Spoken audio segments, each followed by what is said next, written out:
అందరికీ నమస్కారం. AP MDC పరిరక్షణ కోసం అని చెప్పి ఎల్లుండి 20వ తేదీన చలో ఏపీ ఎండిసి అనే కార్యక్రమాన్ని పెట్టాము. ఈరోజు ఇక్కడ మీడియా సమావేశం పెట్టడానికి కూడా ప్రధానమైనటువంటి ఉద్దేశం ఏంటంటే రైల్వే కోడూరు నియోజకవర్గంలో ఉన్నటువంటి యావత్ ప్రజానీకం అంతా కూడా ఈ కార్యక్రమానికి భాగస్వాములు కావాలి, వేలాదిగా తరలి రావాలని చెప్పి వాళ్ళకందరికీ విజ్ఞప్తి చేయడం కోసం ఈ కార్యక్రమాన్ని పెట్టాం. రైల్వే కోడూరుకి ఒక రకంగా జీవకర్ర ఏపీఎండిసి. ఆ ఏపీఎండిసిలోనూ ఒకే కంపెనీ లబ్ధి పొందుతూ, ఆ కంపెనీ పేరు అన్ని ఇక్కడ చెప్పాల్సినటువంటి అవసరం లేదు, మీకు అందరికీ తెలుసు, నాకు తెలుసు, యావత్ ప్రపంచానికి తెలుసు. బల్క్ టెండర్ అనే విధానాన్ని తీసుకొచ్చి 20 ఏళ్లు నడవాల్సినటువంటి పరిశ్రమని 2.5 ఏళ్లలో లేదా 2 ఏళ్లలోనే అదృశ్యమయ్యేట్టుగా చేసేటువంటి ప్రక్రియ ఈరోజు నడుస్తూ ఉంది. దానికి కూటమి ప్రభుత్వం ఆస్కారం ఇచ్చింది.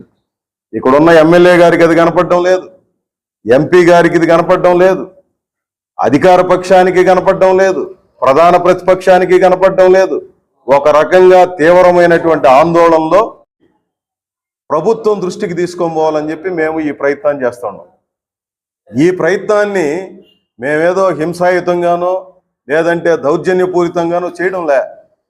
మేము చాలా శాంతియుతమైనటువంటి పద్ధతిలో ప్రజలందరికీ అర్థమయ్యేటువంటి మోడ్లో వీటన్నిటిని నిర్వహణ చేస్తూ ఉంటే పోలీసులను మా వాళ్ళ మీదకి ఉసిగల్పి ఎప్పుడో జరిగిపోయినటువంటి ఘటనలన్నింటిని కూడా గుర్తు చేస్తూ దాంట్లో సంబంధమే లేకపోయినా నీకు సంబంధం అని చెప్పి బెదిరించే కార్యక్రమం జరిగింది. 30 యాక్ట్ పెట్టారు. ఏమి రైల్వే కోడూరులో అంత తీవ్రమైనటువంటి సమస్యలు వచ్చేసి ఇప్పుడు 30 యాక్ట్ ఎందుకనంటే ఈ ఏపీఎండిసి దగ్గరికి పోకూడదు. సిపిఓకి ఏమి సంబంధం? ప్రాజెక్ట్ ఆఫీసరు 30 యాక్ట్ను ఉదహరిస్తూ ఇక్కడ ఎవరు ర్యాలీలు చేయడానికి లేదు, ఈ చుట్టుపక్కల ఎవడు కనపడడానికి లేదు, ఏ కార్మిక సంఘం మాట్లాడడానికి లేదు అని ఇచ్చాడు ఆయన. ఏ రకంగానూ ఆయనకు సంబంధం లేనటువంటి విషయానికి ఆయన కాగితం ఇచ్చినటువంటి పరిస్థితి. అంటే ఒక కంపెనీ ప్రయోజనాలు కాపాడడం కోసం ప్రభుత్వం ఇంతగా తాపత్రయపడిపోవాలనా? ఇక్కడ ఉన్నటువంటి 170 మిల్లులు, దాంట్లో పనిచేస్తున్నటువంటి వేలాది మంది కార్మికులు, అన్ని కుటుంబాలు వీధులు పాలవుతా అంటే ఏమాత్రం పట్టింపు లేదు మీకు. 600-700 మంది ఉద్యోగస్తులకి బతుకు ఏంది అన్నటువంటి పరిస్థితి ఏర్పడతా ఉంటే దానికి ఉలుకు పలుకు లేదు. నిర్వాసితులకి ప్రభుత్వ ఉద్యోగాలు ఇస్తామని చెప్పి ఈ రోజు దాకా ప్రభుత్వ ఉద్యోగం ఇవ్వకుండా వాళ్ళని అవుట్సోర్సింగ్ కాంట్రాక్ట్లో నడుపుతున్నటువంటి పరిస్థితి కొనసాగుతూ ఉంది. దాన్ని అడిగితే సమాధానం చెప్పలేనటువంటి స్థితిలో ఉన్నారు. ఈరోజు ఏపీఎండిసి అనేది రాష్ట్ర రాజకీయాలను ఒక రకంగా శాసించింది, రాయలసీమకి ఒక పెత్తనాన్ని చూపించింది. 9,000 కోట్ల రూపాయల రుణాన్ని రాష్ట్ర ప్రభుత్వం తీసుకొని తన అవసరాలకి గడిచేందుకోసం ఖర్చు పెట్టుకునేది రాష్ట్ర ప్రభుత్వం. ఇప్పుడు మళ్ళా 2,000-3,000 కోట్ల రూపాయలు తీసుకోవడం కోసం ప్రయత్నం చేస్తూ ఉంది. ఇక్కడ ఆస్తి ఉంది కాబట్టి నువ్వు ఈ పనులన్నీ చేస్తూ ఉండవు. ఈ ఆస్తి అదృశ్యం అయితే నువ్వేమి చేస్తావు? ఈరోజు 1 టన్ను తవ్వడానికి 2,380 రూపాయలు ఖర్చు అవుతూ ఉంటే వీళ్ళకి ఇష్టమైనటువంటి ఒక కంపెనీకి 1,180 రూపాయలకి ఇస్తారు.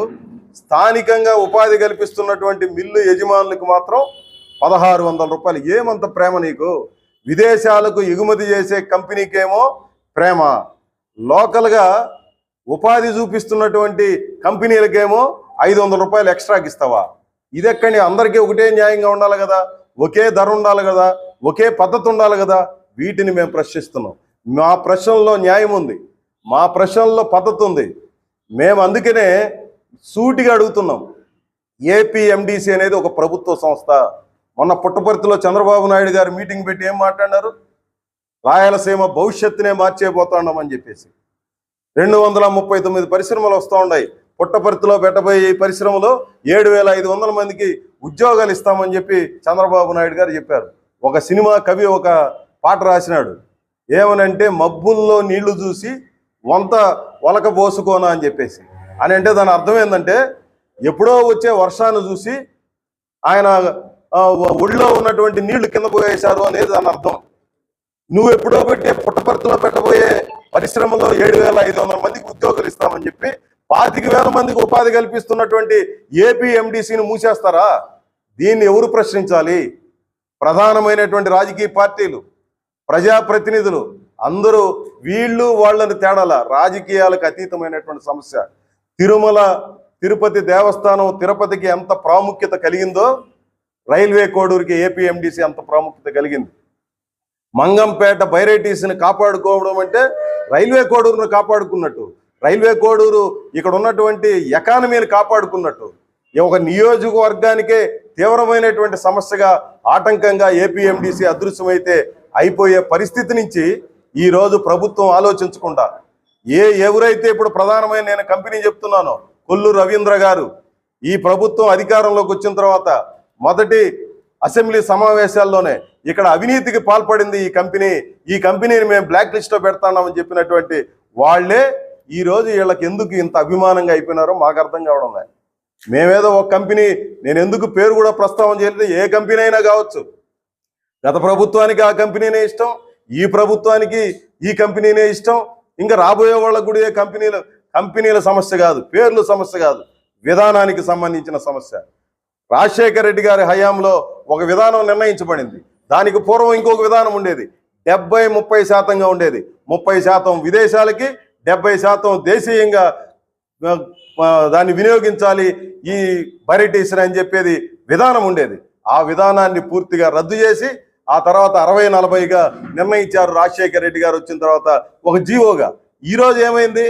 పూర్తిగా రివర్స్ అయిపోయి పౌడర్ని దిగుమతి చేయడం కాదు, రాళ్లనే ఎగుమతి చేస్తున్నటువంటి పరిస్థితి వచ్చేసింది. పౌడర్ని ఎగుమతి చేయాలి. మిల్లు యజమానులైనా ఏ కంపెనీ అయినా పౌడర్ తప్ప ఇంక వేరే పద్ధతిలో వినియోగం చేయడానికి లేనే లేదు ప్రపంచంలో. ఇది రేర్ ఎర్త్ మినరల్ అని చెప్పి మొన్న బడ్జెట్లో నిర్మలా సీతారామన్ కూడా ఇదే విషయాన్ని ప్రస్తావన చేశారు. వీటిని కాపాడుకోవాలని చెప్పారు.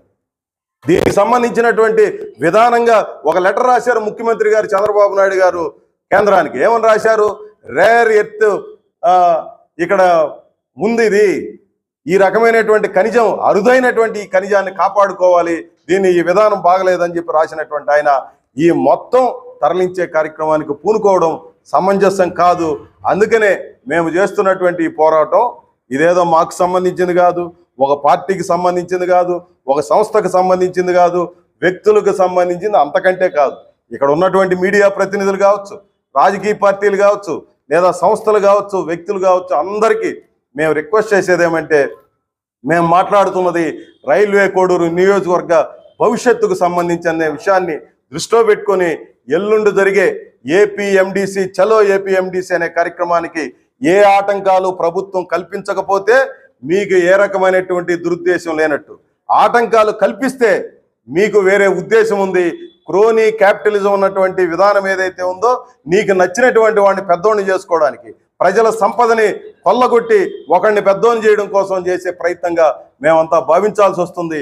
ఇక్కడ ఉన్నటువంటి అన్ని వర్గాల ప్రజానికి మద్దతుతో దీన్ని మరొక ఉధృతమైనటువంటి సమస్యగా మారుస్తాము, రాష్ట్ర వ్యాపిత సమస్యగా మారుస్తామనే విషయాన్ని నేను ఈ సందర్భంగా స్పష్టంగా చెప్పదలుచుకున్నాను. కాబట్టి మీడియా ప్రతినిధులందరూ కూడా ఇదేదో వాళ్ళు చేసుకుంటారన్నది కాదు, ఇది ఒక సీరియస్ అంశము. మీరందరూ కూడా బాధ్యతతో దీంట్లో భాగస్వాములు కావాలని చెప్పి మీకు అందరికీ పేరు పేరున విజ్ఞప్తి చేస్తూ సెలవు. నమస్కారం. అందరికీ నమస్కారం. ఏపీఎండిసి పరిరక్షణ కోసం అని చెప్పి ఎల్లుండి 20వ తేదీన చలో ఏపీఎండిసి అనే కార్యక్రమాన్ని పెట్టాము. ఈరోజు ఇక్కడ మీడియా సమావేశం పెట్టడానికి కూడా ప్రధానమైనటువంటి ఉద్దేశం ఏంటంటే, రైల్వే కోడూరు నియోజకవర్గంలో ఉన్నటువంటి యావత్ ప్రజానీకం అంతా కూడా ఈ కార్యక్రమానికి భాగస్వాములు కావాలి, వేలాదిగా తరలి రావాలని చెప్పి వాళ్ళకందరికీ విజ్ఞప్తి చేయడం కోసం ఈ కార్యక్రమాన్ని పెట్టాం. రైల్వే కోడూరుకి ఒక రకంగా జీవకర్ర ఏపీఎండిసి. ఆ ఏపీఎండిసిని చంపేయడం కోసం ఒక కుట్ర జరుగుతూ ఉంది. ఆ కుట్రను ఎదుర్కోవడం కోసమే ఎల్లుండి ఈ చలో ఏపీఎండిసి అనే కార్యక్రమాన్ని పెట్టాం. గత ప్రభుత్వ హయాంలోనూ ఒకే కంపెనీ, ఈ ప్రభుత్వంలోనూ ఒకే కంపెనీ లబ్ధి పొందుతూ, ఆ కంపెనీ పేరు అన్నీ ఇక్కడ చెప్పాల్సినటువంటి అవసరం లేదు. మీకు అందరికీ తెలుసు, నాకు తెలుసు, యావత్ ప్రపంచానికి తెలుసు. బల్క్ టెండర్ అనే విధానాన్ని తీసుకొచ్చి 20 ఏళ్ళు నడవాల్సినటువంటి పరిశ్రమని 2.5 ఏళ్లలో లేదా 2 ఏళ్లలోనే అదృశ్యమయ్యేట్టుగా చేసేటువంటి ప్రక్రియ ఈరోజు నడుస్తూ ఉంది. దానికి కూటమి ప్రభుత్వం ఆస్కారం ఇచ్చింది. ఇక్కడున్న ఎమ్మెల్యే గారికి అది కనపడడం లేదు, ఎంపీ గారికి ఇది కనపడడం లేదు, అధికార పక్షానికి కనపడడం లేదు, ప్రధాన ప్రతిపక్షానికి కనపడడం లేదు. ఒక రకంగా తీవ్రమైనటువంటి ఆందోళనలో Koduru print and electronic media మిత్రులకు ఈరోజు సిఐటియు ఆధ్వర్యంలో ప్రెస్ మీట్ జరుగుతుంది. సిఐటియు రాష్ట్ర ఉపాధ్యక్షులు కందార మురళి గారు మనకి ఇచ్చేస్తున్నారు.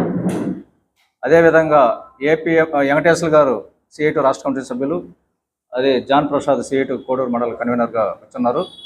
ప్రధానంగా ఈరోజు ఏపీఎండిసి పరిరక్షణ కోసం ఈరోజు ప్రెస్ మీట్ జరుగుతుంది. అందులో ప్రధానంగా 3వ తేదీ ఏపీఎండిసి పరిరక్షణ కోసం కార్మిక సంఘాల నాయకులు, కార్మికులు, అదేవిధంగా మిల్లు ఓనర్లు కూడా తిరుపతిలో జరిగినటువంటి రౌండ్ టేబుల్ సమావేశం పాల్గొన్నారు. అక్కడ ఒక కమిటీ ఎన్నుకుంది, ఏపీఎండిసి పరిరక్షణ పోరాట కమిటీ. దానికి కన్వీనర్గా కందార మురళి గారిని ఎన్నుకోవడం జరిగింది. మిగతా వాళ్ళు కమిటీ సభ్యులుగా ఉన్నారు. దాని ఆధ్వర్యంలో మొదట సంతకాలు ప్రారంభోత్సవం చేయాలని నిర్ణయించాం. ప్రజానీకంలో విస్తృతంగా చేయాలని, ఏపీఎండిసిలో జరుగుతున్నటువంటి అవినీతిపైన, ఏపీఎండిసి కార్మికులను రెగ్యులేట్ చేయాలని, అక్కడ మిల్లుల పైన పనిచేస్తున్నటువంటి వాళ్ళ కింద వందలాది మంది కార్మికులు ఉన్నారు, వాళ్లకు ధర పెంచి ఇవ్వటం, అదేవిధంగా ఒకే రేటు ఇవ్వకపోవటం, దీని ఫలితంగా అక్కడ మిల్లులు మూతపడుతున్నాయి. దీని ఫలితంగా జరుగుతుంది. అదేవిధంగా ఈరోజు బల్క్ టెండర్ పైన ఎక్స్పోర్ట్ చేసి ఒకే విధంగా ధర తగ్గించి ఇవ్వడం వల్ల సంస్థ నష్టపోతుంది.